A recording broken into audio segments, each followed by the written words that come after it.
Hello बच्चों, नमस्कार। मैं अजीम खान। बेटे मोशन मंच पर आपका स्वागत है। बेटे आज अपन एक नया अध्याय लेकर आए हैं और ये अध्याय नंबर 10 होगा आपका और टॉपिक का नाम है मानव कल्याण में सूक्ष्म जीवी, यानी बेटे माइक्रोब इन ह्यूमन वेलफेयर। तो बेटे ये बिल्कुल ही नया टॉपिक है और इससे पहले अपन ने नवा टॉपिक लिया था जिसमें खाद्य उत्पादनों को बढ़ाने में कौन सी कार्य नीति अपनाई जाती है, जिसके अंदर जंतु प्रजनन अपन ने पढ़ा, जिसके अंदर पादप प्रजनन अपन ने पढ़ा।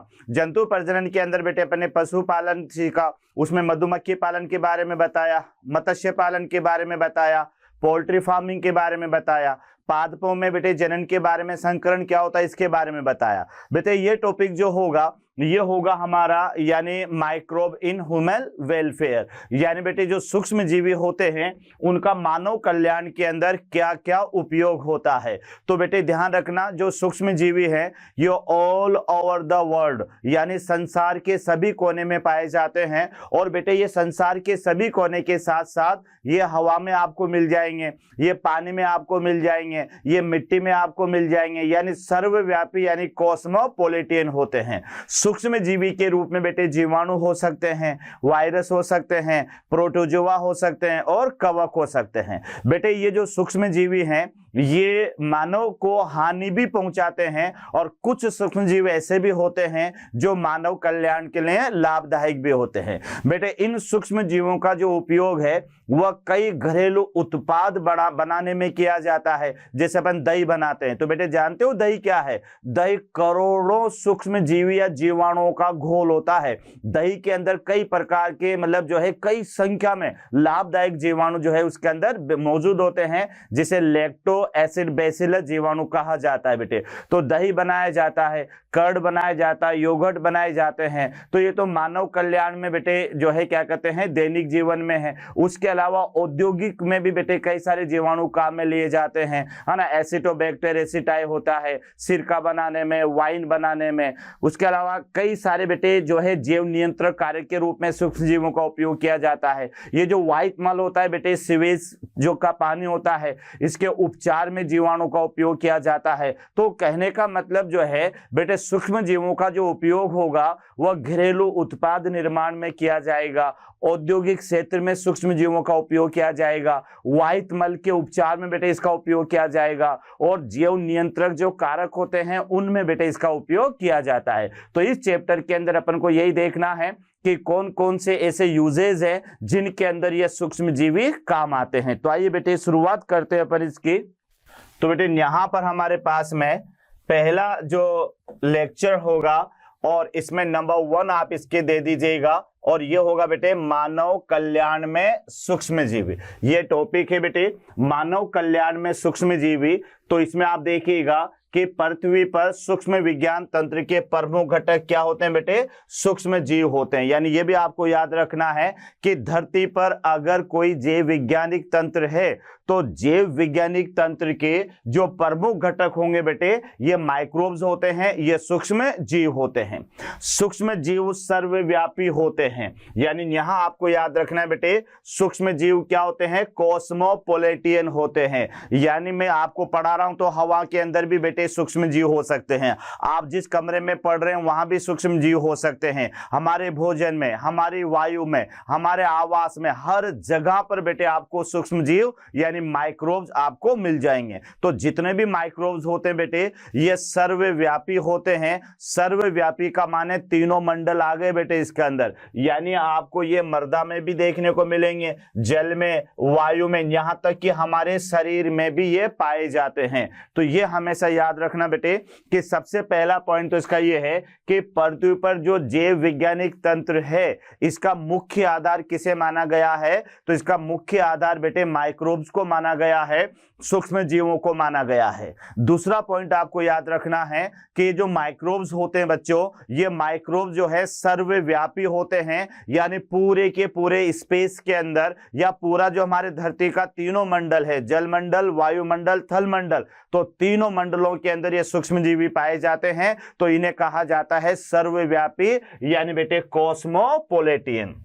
यहाँ तक कि हमारे शरीर में भी पाए जाएंगे और अन्य प्रकार के प्राणी और पादपों में भी पाए जाते हैं। तो कहने का मतलब ये हुआ कि आप कहोगे हमारे शरीर में कैसे पाए जाते हैं, तो हमारे शरीर में बेटे इकोलाई जीवाणु है वो हमेशा पाया जाता है। आप कहोगे पादपों में कैसे पाए जाते हैं, तो राइजोबियम जीवाणु है जो जड़ों में पाया जाता है। तो कहने का मतलब ये हुआ कि ये जो सूक्ष्म जीव हैं ये बेटे धरती के हर कोने पर पाए जाते हैं, धरती के हर जो है क्या कहते हैं आवास में पाए जाते हैं। तो जल में पाए जाते हैं, मिट्टी में पाए जाते हैं, वायु में पाए जाते हैं, यहां तक कि पादप और जंतुओं के शरीर में भी ये पाए जाते हैं। तो ये आपको याद रखना है। उसके बाद में बेटे फिर तीसरा पॉइंट आपको याद रखना है कि सूक्ष्म जीव विविध रूपांतरित जैसे प्रोटोजोआ है ना, जीवाणु है, कवक है तथा सूक्ष्मदर्शी पादपों प्राणियों में ये होते हैं। उसके अलावा वायरस है, विरोइड है और प्रियोन है, ये भी प्रोटीनीय संक्रमित कारक के रूप में पाया जाता है।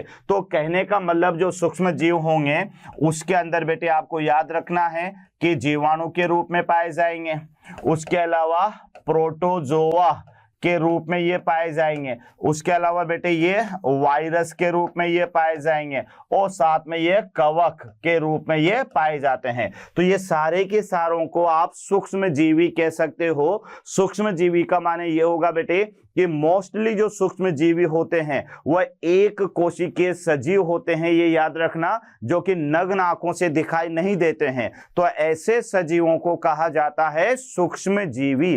तो याद रखिएगा बच्चों कि सूक्ष्म जीवी विविध रूप में पाए जा सकते हैं। जैसे पहले क्या याद रखोगे, प्रोटोजोआ, उसके बाद में बेटे जीवाणु भी हो सकता है, फंगस भी हो सकता है और वायरस भी हो सकता है। वायरस के कई रूप होते हैं जिन्हें विरोइड भी कहा जाता है और प्रियोन भी कहा जाता है। कुछ तो बेटे प्रोटीन रहित होते हैं, कुछ न्यूक्लिक एसिड रहित होते हैं जिन्हें विरोइड और प्रियोन कहा जाता है। तो एक बार याद कर ले बेटे, ये यहाँ पर थोड़ा सा इंट्रोडक्शन किसके बारे में दिया है, सूक्ष्म जीव के बारे में दिया है, क्योंकि ये चैप्टर ही टोटली सूक्ष्म जीवों से संबंधित होता है। तो बच्चों याद रखना कि सूक्ष्म जीव क्या होते हैं, ऐसे सूक्ष्म जीव जो नग्न आंखों से दिखाई नहीं देते हैं और अधिकतर एक कोशिकीय रचना होती है, यह सूक्ष्म जीव कहलाते हैं। इन्हें अधिकतर माइक्रोस्कोप से ही देखा जा सकता है बेटे। तो ये सूक्ष्म जीव का आवास क्या है, तो बेटे याद रखना ये सर्वव्यापी होते हैं। ये जल में मिलेंगे, थल में मिलेंगे, मिट्टी के अंदर पाए जाएंगे, वायु के अंदर पाए जाएंगे, यहाँ तक कि ये हमारे शरीर में, अन्य जंतुओं के शरीर में और पादपों के शरीर में भी आपको देखने को मिल जाएंगे।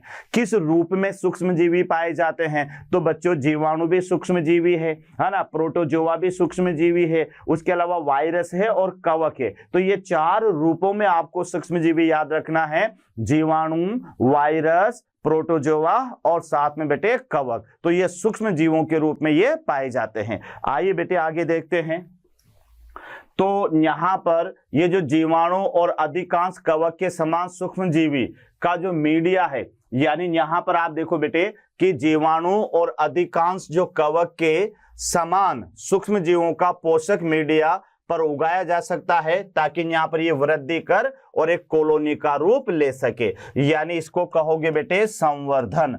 तो संवर्धन के माध्यम से बेटे इन्हें किसी भी कल्चर मीडिया पर उगाया जा सकता है। और ये तो आप भी जानते हैं कि जीवाणु का भी संवर्धन करवाया जा सकता है ना, उसके बाद में बेटे कवक का भी संवर्धन करवाया जा सकता है। हाँ, वायरस का कल्चर नहीं किया जा सकता, ये याद रखना। बाकी और जितने भी सूक्ष्म जीवी हैं उनको किसी भी माध्यम पर उगाया जा सकता है और वहां पर बेटे वो कई सारी संख्या के समूह के रूप में बनते हैं, तो उन्हें वहां पर कॉलोनी कह दिया जाता है। तो याद रखना कि जीवाणु और अधिकांश कवक को समान सूक्ष्म जीवों को पोषक माध्यमों पर, ये ध्यान रखें बेटे, पोषक माध्यम यानी कल्चर मीडिया पर उगाया जा सकता है और कल्चर मीडिया पर ये वृद्धि करके और वहां पर ये कॉलोनी के रूप में दिखाई देते हैं। सूक्ष्म जीवी मनुष्यों में बहुत से रोग उत्पन्न करते हैं और ये पशुओं में तथा पादपों में भी रोग उत्पन्न करते हैं। तो ये भी याद रखना बेटे, क्योंकि माइक्रोब्स जो होते हैं, मैंने क्या कहा कि अधिकांश माइक्रोब जो होंगे बेटे वो रोगकारी होते हैं और कुछ सूक्ष्म जीवी होते हैं जो लाभकारी होते हैं। तो अधिकांश जो सूक्ष्म जीवी होते हैं ये बेटे मनुष्य के अंदर या अन्य जंतुओं के अंदर या पादपों के अंदर विभिन्न प्रकार के रोग पैदा करते हैं। ये तो बेटे अपने डिजीज में भी पढ़ा है, जीवाणु जनित रोग क्या होते हैं, वायरस जनित रोग क्या होते हैं, कवक जनित रोग क्या होते हैं। तो इसका मतलब ये हुआ कि ये जो सूक्ष्म जीवी है ये मनुष्य में भी रोग पैदा करते हैं, और मनुष्य के अलावा जो बेटे अन्य जंतु होते हैं, अन्य पादप होते हैं, वहां पर भी ये सूक्ष्म जीवी रोग पैदा करते हैं। तो एक तो ये ध्यान रखना है। हाँ, तो बेटे पहला पॉइंट क्लियर। दूसरा पॉइंट है, तीसरा पॉइंट आपको याद रखना है कि अधिकांश सूक्ष्म जीवी मनुष्य के लिए कैसे होते हैं बेटे, लाभप्रद होते हैं, है ना। ये अधिकांश तो नहीं कह सकते बेटे, क्योंकि कुछ ही सूक्ष्म जीवी मनुष्य के लिए लाभप्रद होते हैं, हालांकि कुछ होते हैं और कुछ हानिकारक भी होते हैं। और मानव कल्याण के प्रति सूक्ष्म जीवों का कुछ अत्यंत महत्वपूर्ण योगदान पर निम्नलिखित परिचर्चा की गई है।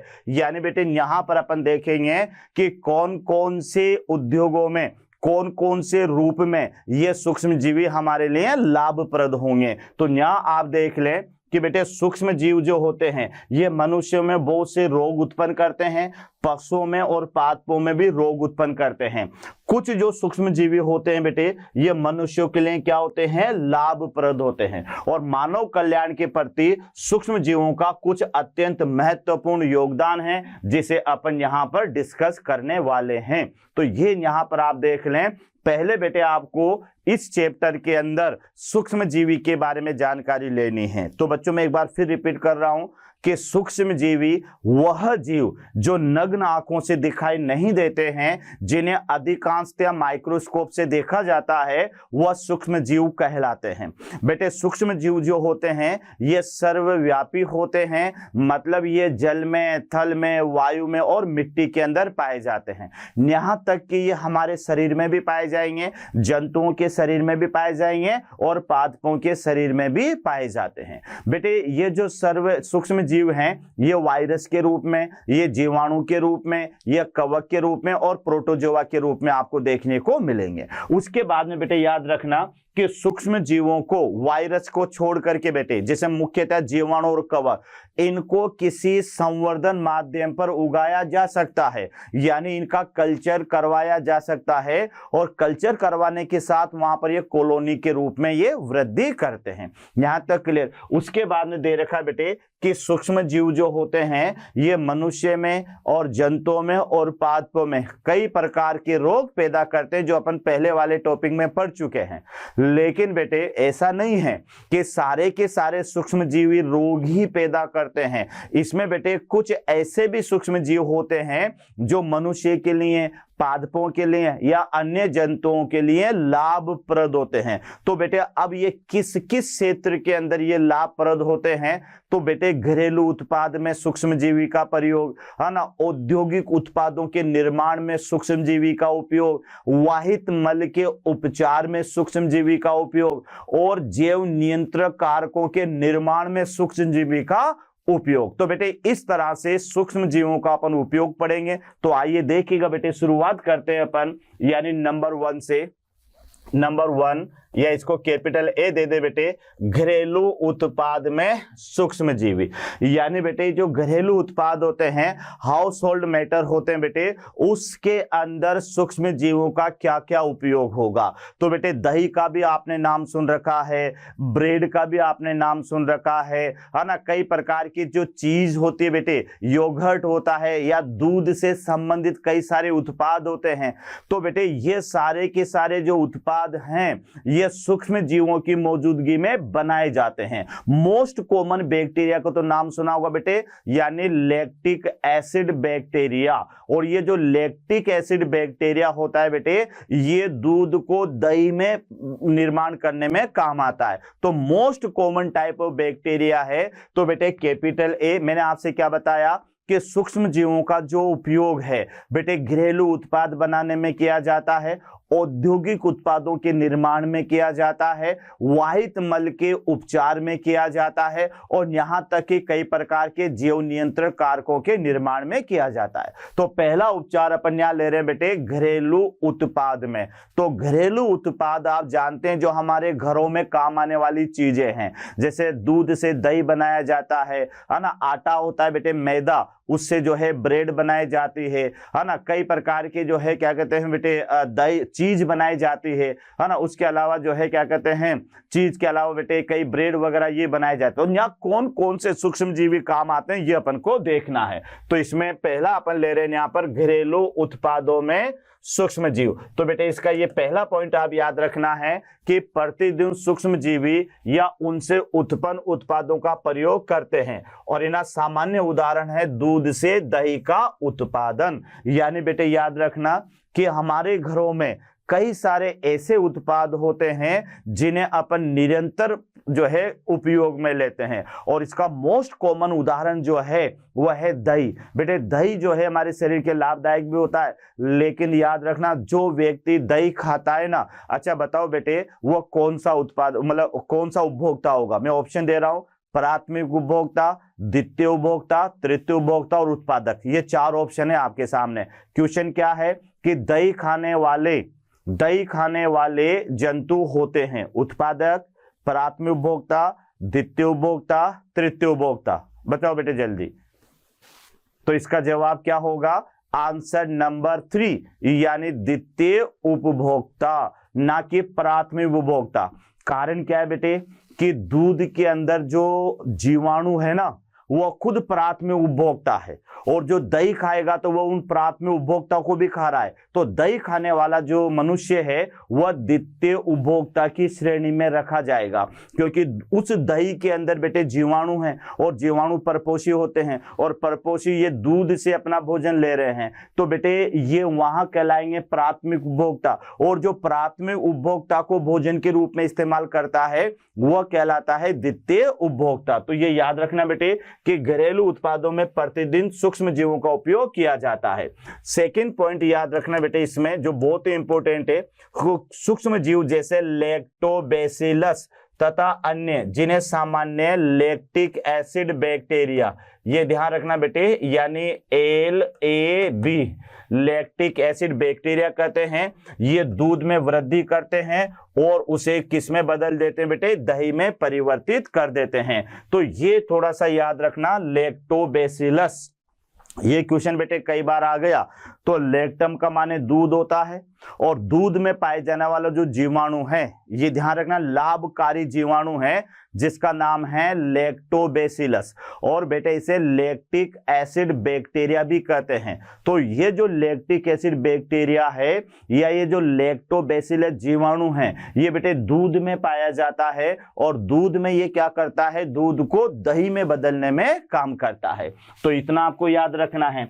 वृद्धि के दौरान लैक्टिक एसिड बैक्टीरिया एक प्रकार का अम्ल उत्पन्न करता है बेटे जिसे लैक्टिक एसिड कहते हैं, जो दुग्ध प्रोटीन को स्कंदित और आंशिक रूप से पचा देता है। तो ये थोड़ा सा याद रखना बच्चों कि ये जो लैक्टिक एसिड बैक्टीरिया है ये बेटे लैक्टिक एसिड के निर्माण में मदद करता है जिससे दूध दही में भी बदल जाता है और साथ में जो प्रोटीन होती है उसे स्कंदित करता है बेटे। वरना तो आप देखो कि दूध तो क्या होता है? तरल होता है, पानी के जैसा होता है, और दही जो होता है वो गाढ़ा हो जाता है बेटे। ऐसा क्यों हुआ? ऐसा क्यों हुआ कि पानी जो तरल था दूध वह गाढ़ा हो गया? तो ये जो लैक्टिक एसिड बैक्टीरिया होता है ये बेटे दूध में मौजूद जो प्रोटीन होते हैं ना उसे स्कंदित कर देता है, उसे जमा देता है। तो जैसे जैसे प्रोटीन जैसे लैक्टोएल्ब्यूमिन प्रोटीन है ना, तो याद रखना बेटे लैक्टोएल्ब्यूमिन और लैक्टोग्लोबुलिन ये दोनों ऐसी प्रोटीन है जो दूध में पाई जाती है। ये स्कंदित प्रोटीन है जैसे अंडे में होते हैं ना, यानी एग एल्ब्यूमिन, एग जो है क्या कहते हैं ग्लोबुलिन। तो बेटे ये स्कंदित प्रोटीन होती है, इनमें जमने की कैपेसिटी होती है। तो यहां याद रखना बेटे प्रोटीन को स्कंदित करता है। तो ये प्रोटीन कौन सी होती है? जैसे लैक्टोएल्ब्यूमिन प्रोटीन, और एक होगी बेटे लैक्टोग्लोबुलिन प्रोटीन। लैक्टोएल्ब्यूमिन और लैक्टोग्लोबुलिन। ये दो ऐसी प्रोटीन हैं जिनमें जमने की क्षमता होती है। तो यहाँ आप देख ले बच्चों कि वृद्धि के दौरान लैक्टिक एसिड बैक्टीरिया एक अम्ल उत्पन्न करता है जिसका नाम होगा लैक्टिक एसिड। और ये जो अम्ल होता है ये दूध में मौजूद जो प्रोटीन होते बेटे, कौन सी प्रोटीन बताया मैंने, लैक्टोएल्ब्यूमिन, लैक्टोग्लोबुलिन, और ये प्रोटीन को स्कंदित कर देता है और आंशिक इनको पचाने में मदद भी करता है। तो बच्चों ओवरऑल आपको क्या याद करना है, दूध में पाए जाने वाला सहजीवी बैक्टीरिया नाम बताइए जल्दी, क्या नाम है बेटे, लैक्टोबैसिलस, या फिर याद रखना क्या बोलोगे इसे, LAB। LAB क्या नाम है बेटे, LAB का, लैक्टिक एसिड बैक्टीरिया। तो याद रखना इसे आप याद कर सकते हैं, lactic acid bacteria, lactic acid bacteria. तो कभी क्वेश्चन आ जाए बेटे what is the LLB, LAB, तो ये लैब नहीं है, वरना आप लोगों केमिस्ट्री की लैब, बायोलॉजी की लैब, फिजिक्स की लैब, तो ये लैब नहीं है बेटे। लैब क्या है, लैक्टिक एसिड बैक्टीरिया। और इट द फंक्शन क्या है बेटे, तो इसका फंक्शन है it convert milk into the curd, यानी बेटे ये दूध को दही में बदलने के काम आता है। अब दही कैसे बनेगा, दूध तो पतला होता है, तो बेटे दूध में जो लैक्टोएल्ब्यूमिन, लैक्टोग्लोबुलिन जो प्रोटीन पाई जाती है वह इस बैक्टीरिया के द्वारा जो एक अम्ल बनाया जाता है वह उस अम्ल की मौजूदगी में यह प्रोटीन स्कंदित होती है और दूध गाढ़ा हो जाता है। इतना आपको याद करना है। आगे देखिएगा बेटे, नंबर 4 पॉइंट आपको याद रखना है। तो नंबर 4 क्या है, दही की थोड़ी सी मात्रा। अच्छा ये भी आपको याद होगा बेटे, है ना, ये ऐसे पॉइंट है जो हमारे दैनिक जीवन में भी अपन करते हैं बेटे। ये ऐसा क्यों नहीं कि अपन नई पहली बार ही अपन दही दही का नाम सुन रहे हैं।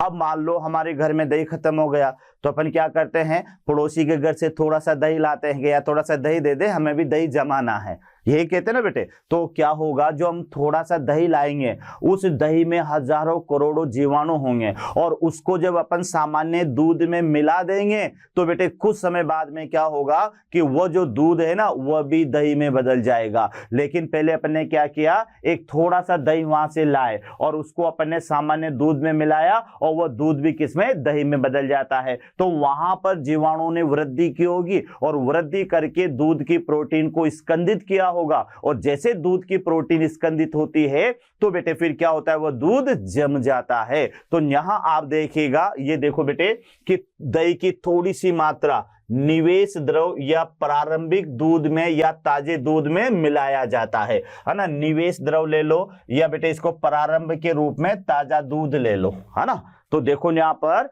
कि अपन ने क्या किया, दही की थोड़ी सी मात्रा किसमें मिलाए बेटे, आप तो सीधा याद करो, ताजे दूध में मिलाए। और ताजे दूध में मिलाने पर इस निवेश द्रव में लाखों करोड़ों की संख्या में लैक्टिक एसिड बैक्टीरिया उत्पन्न होते हैं, है ना, जो उपयुक्त ताप पर कई गुना वृद्धि करते हैं और परिणाम स्वरूप दूध को दही में बदल देते हैं, दूध को दही में बदल देते हैं। तो बच्चों ये लॉजिक है, ध्यान रखना। एक बार और समझ लो, कभी कभी तो ऐसा मौका आया ही होगा कि हमने जो है थोड़े से दही लेकर उसको ताजे दूध में मिलाया होगा और कुछ समय बाद में अपन ने देखा होगा कि बेटे वह जो दूध है वह पूरा का पूरा दूध ही दही में बदल गया। तो अब आप इसको क्या लॉजिक समझोगे कि हमने जो थोड़ा सा दही लिया है उसमें बेटे जीवाणु मौजूद है। कौन सा जीवाणु है, या तो लैक्टोबैसिलस बोल दो बेटे, या फिर इसका नाम है लैक्टिक एसिड बैक्टीरिया। याद कर लेना, क्वेश्चन बन सकता है यहाँ से, मोस्ट कॉमन है क्योंकि दैनिक जीवन में बेटे दही का बहुत यूज लेते हैं अपन। तो ध्यान रखना, केवल खाना ही सब कुछ नहीं है, खाने के साथ साथ जानकारी लेना भी बेटे जरूरी है, क्योंकि आप साइंस के बच्चे हो तो आपको हर चीज के नॉलेज होना चाहिए कि अपन खा रहे हैं तो उसमें कौन सी प्रोटीन है ना, अपन जो चीज ले रहे हैं बेटे उसमें कौन सा कार्बोहाइड्रेट है, ये नॉलेज भी अपन को होना चाहिए। तो बेटे ध्यान रखना कि अपन ने क्या किया, थोड़ा सा दही लिया, उसको ताजे दूध में मिला दिया, तो बेटे क्या देखे अपन वहां पर कि उस ताजे दूध के अंदर लाखों करोड़ों की संख्या में क्या बन गए, लैक्टिक एसिड बैक्टीरिया बन गए। और ये जो लैक्टिक एसिड बैक्टीरिया बने, इन्होंने लैक्टिक एसिड का निर्माण किया और इसकी उपस्थिति में क्या हुआ बच्चों कि दूध में जो प्रोटीन थी लैक्टोएल्ब्यूमिन, लैक्टोग्लोबुलिन, वह स्कंदित हुई और उसके स्कंदित होते ही क्या हुआ कि वो जो दही दूध था वो बेटे किस में बदल गया, दही में बदल गया। तो ये लॉजिक है बेटे, याद रखना। थोड़ा सा दही मिलाएंगे, उस दही में बेटे जो जीवाणु है, उस दही जब दही मिलाएंगे अपन पानी उसमें ताजा दूध के अंदर, तो ये जीवाणु की संख्या में बेटे वृद्धि होगी, लाखों करोड़ों की संख्या में ये जीवाणु बनेंगे। और जैसे जीवाणु की संख्या में वृद्धि होगी तो वो जो ताजा दूध था उसकी प्रोटीन स्कंदित हो जाएगी और वह भी दही में बदल जाएगा। इतना आपको याद रखना है। उसके बाद में देखो, इतना ही नहीं, ये विटामिन B12 की मात्रा बढ़ाने में पोषण संबंधी गुणवत्ता में सुधार हो जाता है। यानी बेटे इसमें इतना ही नहीं है, यह भी आपको याद रखना है कि ये जो लैक्टिक एसिड बैक्टीरिया है ये दूध में विटामिन B12 की गुणवत्ता में सुधार लाता है। और आपको याद है ना बेटे, विटामिन B12 साइनोकोबालमिन, और ये हमारे शरीर में रक्त निर्माण में मदद करती है। तो यहाँ आप देखें कि यहाँ पर बेटे जो ये विटामिन B12 है, विटामिन B12 इसका नाम क्या है, साइनोकोबालमिन, साइनोकोबालमिन। और इसका जो बेटे यूज है ना, ये है रुधिर निर्माण, ब्लड फॉर्मेशन। इसका जो यूज है वह है रुधिर निर्माण यानी ब्लड फॉर्मेशन, ब्लड फॉर्मेशन। तो थोड़ा सा याद रख लेना, ये जो दूध में पाए जाने वाले या दही में पाए जाने वाले जो बैक्टीरिया बेटे, ये विटामिन B12 की गुणवत्ता में भी सुधार करते हैं। और विटामिन B12 की गुणवत्ता में सुधार होगा तो उतना ही ज्यादा बेटे हमारे अंदर ब्लड बनेगा या रक्त निर्माण में भी सुधार होगा। तो ये याद रखना। ये इतना ही नहीं, ये जो लैक्टिक एसिड बैक्टीरिया होते हैं ये विटामिन B12 की मात्रा बढ़ने में और उसकी गुणवत्ता में भी सुधार करते हैं। हमारे पेट में भी सूक्ष्म जीवों द्वारा उत्पन्न होने वाले रोगों को रोकने में भी लैक्टिक एसिड बैक्टीरिया एक लाभदायक भूमिका निभाता है। यानी मैं आपको बता दूं बेटे कि यहाँ पर जो फीमेल होती है, फीमेल, तो फीमेल का एक जेनिटल पार्ट होता है बेटे वेजाइना। तो वेजाइना के अंदर ये पाया जाता है लैक्टिक एसिड बैक्टीरिया, और ये वेजाइना की पीएच पर नियंत्रण रखता है। यानी यहाँ की पीएच पर ये नियंत्रण रखता है ताकि यहाँ पर संक्रमण नहीं हो। तो बेटे इसका यूज मैं और बता देता हूं कि देखो, लैक्टिक एसिड बैक्टीरिया का मेन यूज क्या हुआ बच्चों, दूध को दही में बदलना। पहला प्रयोग तो ये याद कर लेना। अगला प्रयोग आप क्या याद करेंगे कि बेटे ये जो लैक्टिक एसिड बैक्टीरिया है ये विटामिन B12 के निर्माण में भी वृद्धि करता है और इसकी गुणवत्ता में सुधार में भी वृद्धि करता है। यहां तक क्लियर। उसके अलावा बेटे मानव के शरीर में ये जो लैक्टिक एसिड बैक्टीरिया है ये कई अन्य सूक्ष्म जीवों की वृद्धि को भी रोकता है। जैसे मादा जो होते बेटे फीमेल, उसका जेनिटल पार्ट होता है वेजाइना, तो वेजाइना के अंदर भी ये पाया जाता है लैक्टिक एसिड बैक्टीरिया, और वहां पर ये बेटे लैक्टिक एसिड का निर्माण करके ये वेजाइना की पीएच पर नियंत्रण रखता है ताकि वहां पर अन्य सूक्ष्म जीवों का संक्रमण नहीं होता है। तो ये आपको यहां पर ध्यान देना है कि विटामिन B12 के निर्माण में भी ये मदद करता है, हमारे पेट में भी ये होता है बेटे, ध्यान रखना। उसके अलावा सूक्ष्म जीवों द्वारा उत्पन्न रोगों को भी ये रोकने में मदद करता है। तो ये आपको लैक्टिक एसिड बैक्टीरिया के प्रयोग याद करना है। आगे बढ़ते हैं बच्चों अपन